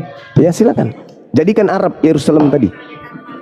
Di Yeremia 14. Para nabi itu bernubuat Yeremia palsu demi 23, Bang. namaku. Bang, Yeremia 23 tentang nabi palsu, Bang. Kita ke sini dulu, Juma. Yeremia 14 ini dulu. Kita ke sini dulu. Nah, Iya, boleh. di sini boleh, juga dibuatan nabi palsu. Iya, Yeremia silakan. 14. Yes, silakan. Para nabi itu akan bernubuat palsu demi namaku.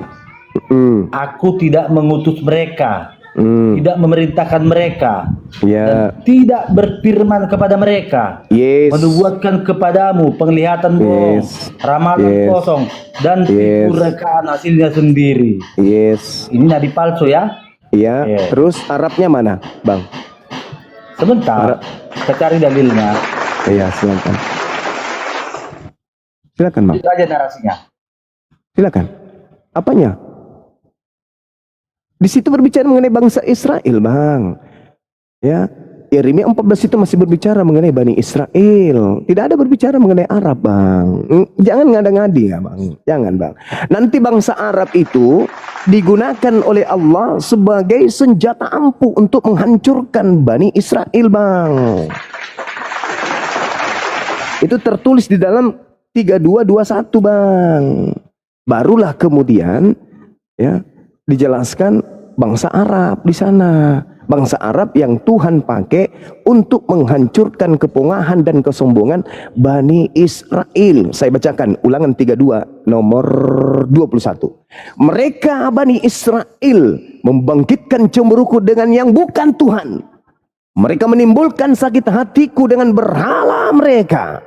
Sebab itu aku Tuhan akan membangkitkan cemburu Bani Israel dengan menggunakan yang bukan umat, dan akan menyakiti hati Bani Israel dengan menggunakan bangsa yang ummi. Jedar.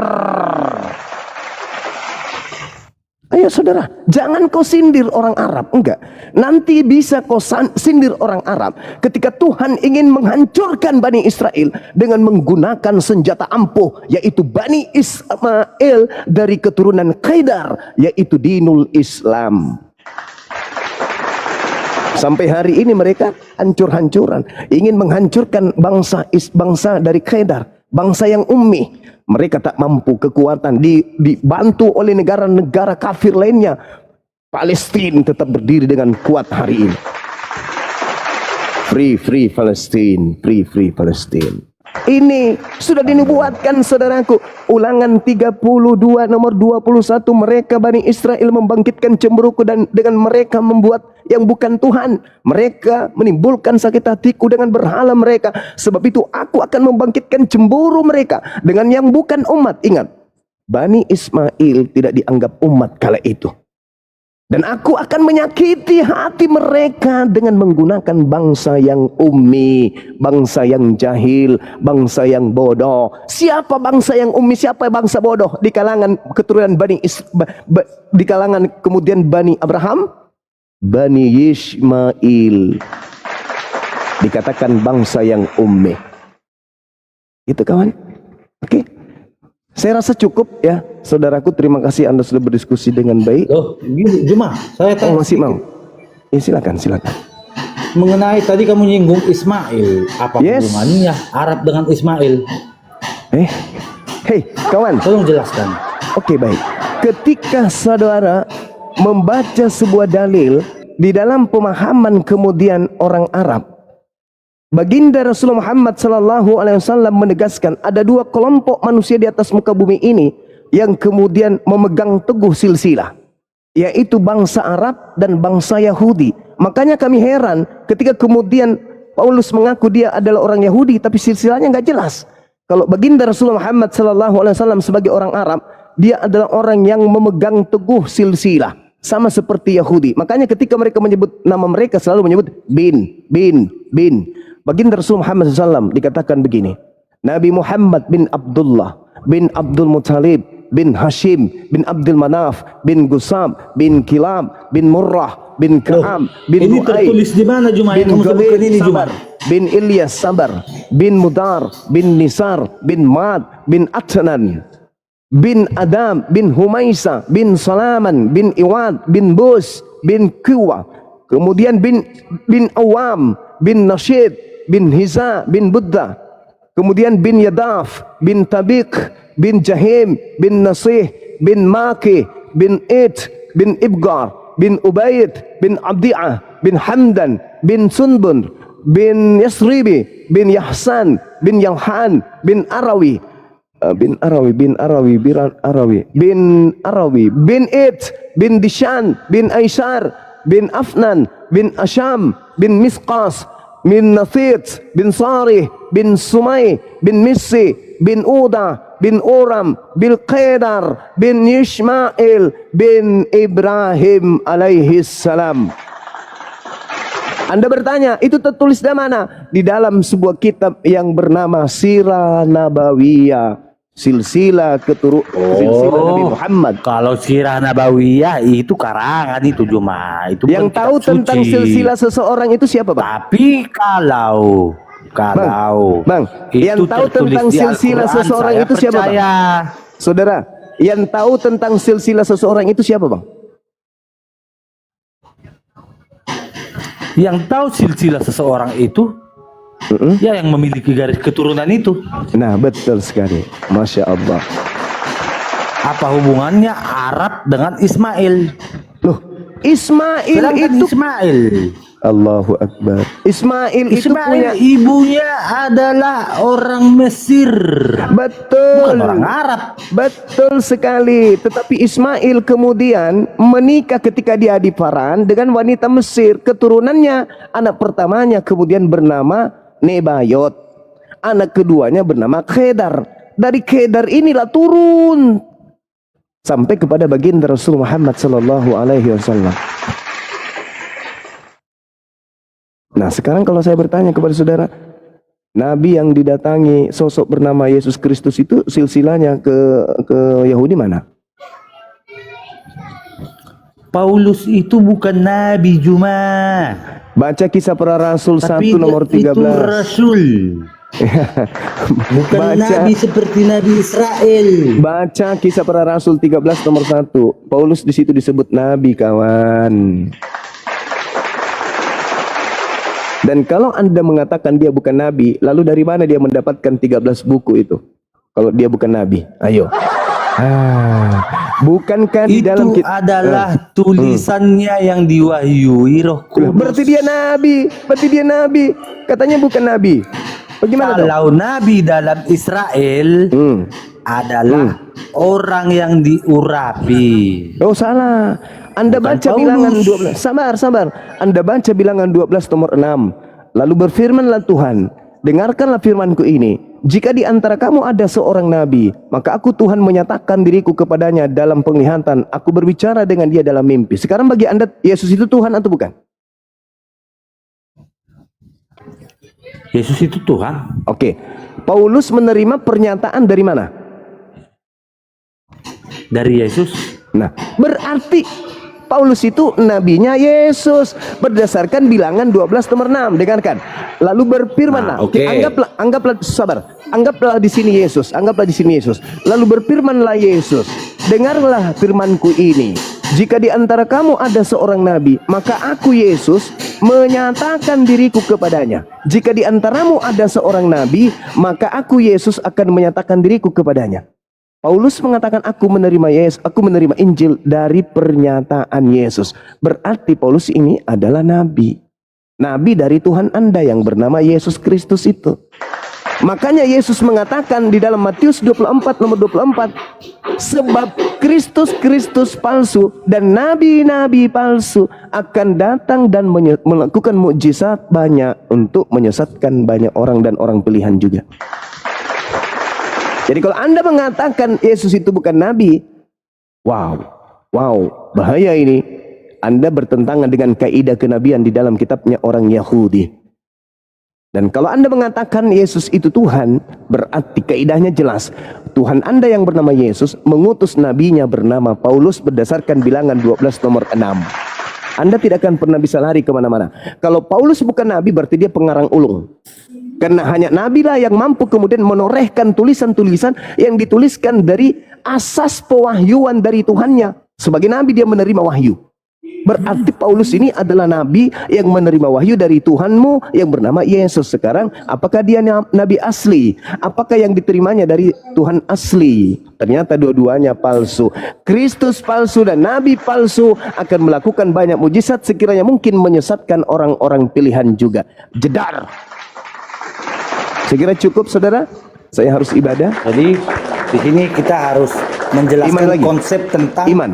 Nabi dalam Kristen ya. Oh ya, silakan. Nabi dalam Kristen. Nabi silakan. dalam Kristen itu cuma Iya. itu tidak sama dengan nabi di zaman sebelum Yesus. Oh. Setelah Yesus tidak ada lagi nabi. Oh, Akan berarti tetapi berarti Yesus Paulus ini betul. mengangkat ke-12 muridnya. Berarti Paulus betul Ditambah nabi palsu. 70 orang lagi. Berarti betul Paulus adalah nabi Selebihnya palsu. itu adalah murid, bukan nabi ya Juma ya. Terus kenapa dia bisa jadi rasul nabi. kalau dia bukan nabi? Nabi itu adalah orang yang diurapi. Lah. Kalau Paulus adalah orang yang diajari dan dididik Roh Kudus. Aduh.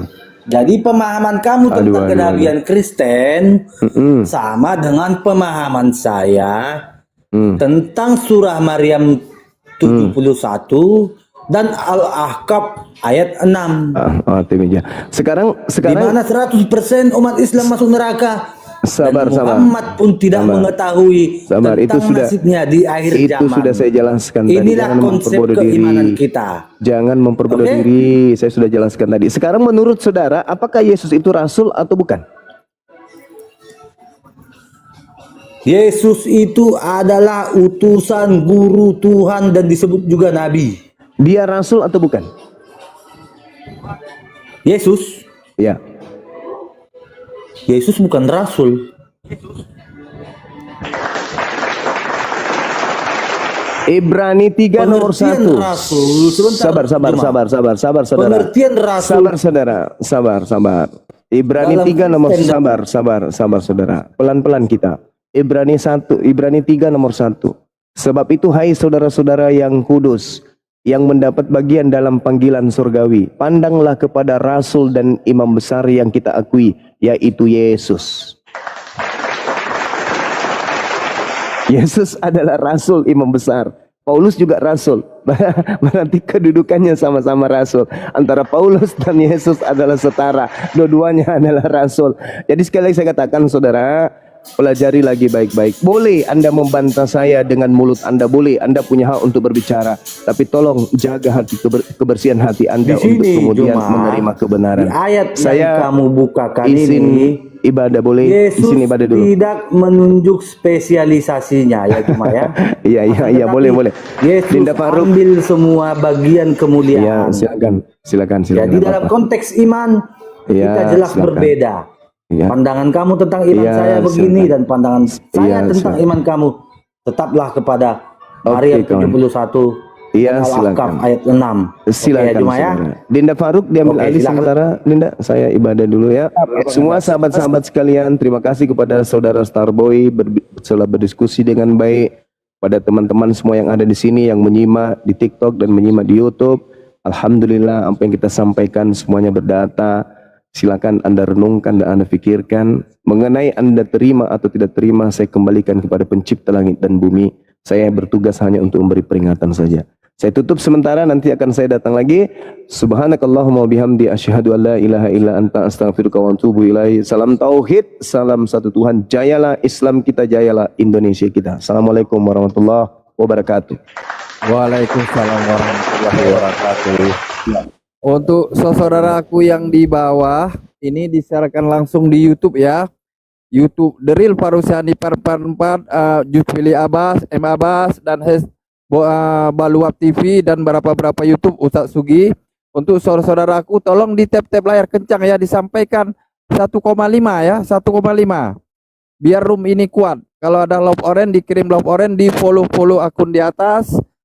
Ya, di follow ya, yang kencang ya. Bang Faruk, monitor di sini udah masuk waktu zuhur. Bang Faruk, siap. monitor. Ya, biar Bapak dulu yang ngisi. Oke. Ya, lanjut. Alhamdulillah teman-teman ya, ada banyak ilmu yang kita dapatkan ya dari narasi-narasinya Bang Zuma ya teman-teman ya. Dan alhamdulillah juga Bang Star, apa nama Bang ini? Star Boy. Ya, termasuk yang kooperatif ketika berdiskusi di awalnya dan di pertengahannya. Tapi di ujung-ujungnya beliau sudah mulai nampakkan sikap dari tantrumnya teman-teman ya. Bisa berjalan dengan lancar, bisa berjalan dengan kooperatif, sehingga kita bisa mendapatkan beberapa ilmu ya, bahkan banyak ilmu yang bisa kita ya insya Allah ya menambah keimanan kita sebagai iman dan Islam. Dan sebenarnya jika teman-teman kita dari Kristen ini membuka hatinya dan berupaya untuk menggunakan akalnya, mereka pun sebenarnya bisa mendapatkan ilmu dari situ. Dan mereka dan narasi-narasi yang disampaikan oleh Bang Zuma sebenarnya jika difahami dengan akal, dipandang dengan hati yang bersih dan membuka diri dari kebenaran, maka sebenarnya narasi-narasi yang disampaikan Bang Zuma itu dekat dengan hidayah. Tapi kita tidak bisa memandang memudahkan juga semuanya teman-teman ya, karena memang yang tersisa dalam hati mereka itu adalah ego. Dan seandainya kita bisa menyelam dalam hati mereka, niscaya kita bisa melihat di dalam hati mereka berkata, benar Islam, benar Islam, benar Islam, benar apa yang disampaikan oleh Bang Zuma.